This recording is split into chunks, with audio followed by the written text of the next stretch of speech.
Thank you. Go ahead. Yeah, hi Steve.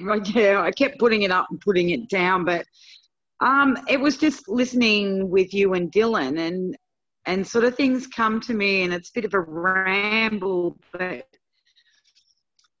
I guess I've been in this group since day dot, and my main reason on doing this is not just for myself and education, but I guess looking further ahead and knowing that, you know, when, and this is my positive, when things do and we remove the government and stuff. So as Dylan was sort of trying to say, you know, no, we can just do treaty through jurisdiction, but I also get where you're coming from, because you've got the mass of people that aren't going to wake up, but are going to have to wake up when the government does get removed. So that's where I look at my role coming in, is to help assist, and we're going to need some kind of a court, and Common Court's going to be the best one because it's for the people, by the people.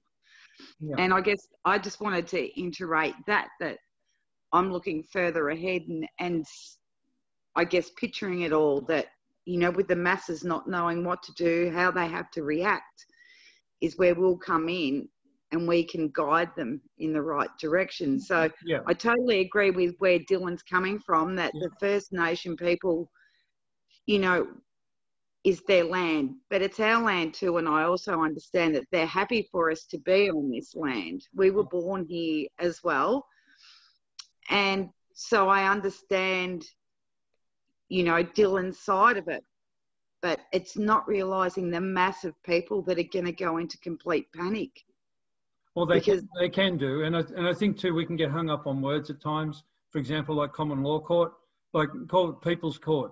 Call it, I don't know, Judge Judy's court. It doesn't matter. We're not trying to do what they do in the courthouses that we have here. No, exactly. That's not what we're trying to do. We're not trying to do a version of that. So it's not British common law. It's not this, it's not that. It's just doing what is correct, what's fair and open. Like if you were going to do it yourself and give everyone a fair chop, that's what we're doing. That's what it's about. So you can call it whatever you want. And maybe that we can run a little competition. Someone can come up with a better name. But it's just what's common to the people and common sense or that sort of thing. Yeah, exactly. Exactly. And that's, I just sort of wanted to bring that up, that, you know, as I said, it was a bit of a ramble and that, but it's just how I see it. And it's one of the reasons I want to learn all this, because people are going to need guiding. Yeah. And I think too, from what I've seen, is that the majority of people, from what I've experienced anyway, they're not in it for themselves. Like you are to a point, but you've got family, there's children coming through, and with what we know about the controlling factors, we need to stop that.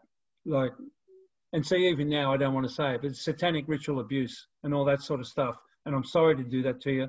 But we do have to keep that top of mind with conversation, because that's what's in control. That's what can make a decision to lock down a state and can confine people to their homes, and in putting them in a situation where if they're ever going to get sick, they will, because of the conditions that are imposed on them.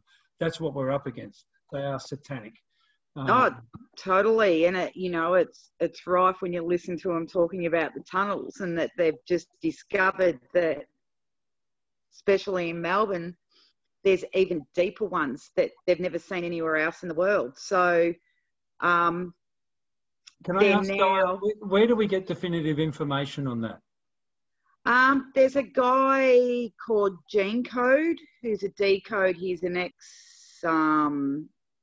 I don't know whether it's a SEAL or whatever, but he still keeps in contact with a lot of that crew, and he decodes stuff. So he was saying that they pulled 300,000 children out of Melbourne, out of the tunnels, and they finished on the 3rd of September.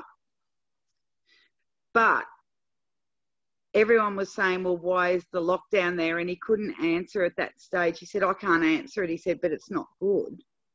That's all I can tell you. And anyway, it's only just come out that they've called it the arachnid, because it's such a massive spider web, and they were predicting at least 1 million children were underground in Australia, in the tunnels.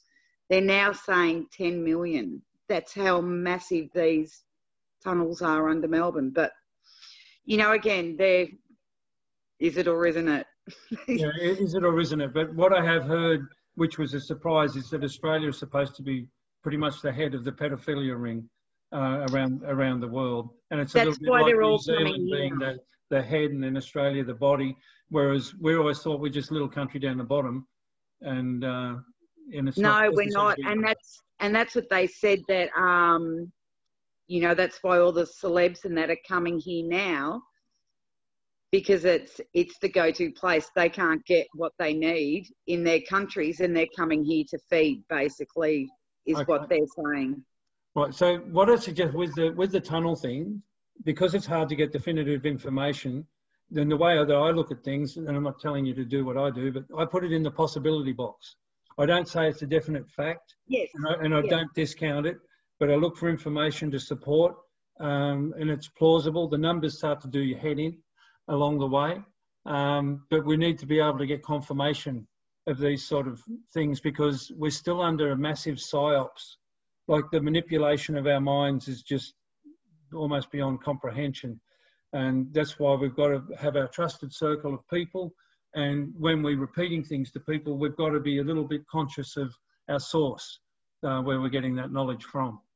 So yeah, well, this guy so far has been spot on with all his predictions. Okay, can you provide a link to him where we might be able to look him up, like a link in the chat?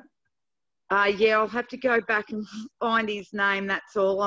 I'll do it and put it in next week. If you can't find it there, you could always send an email to the website, and, yes. and we can distribute it that way, or that sort of thing. So I'll keep moving along. So I've got a couple of people to get to.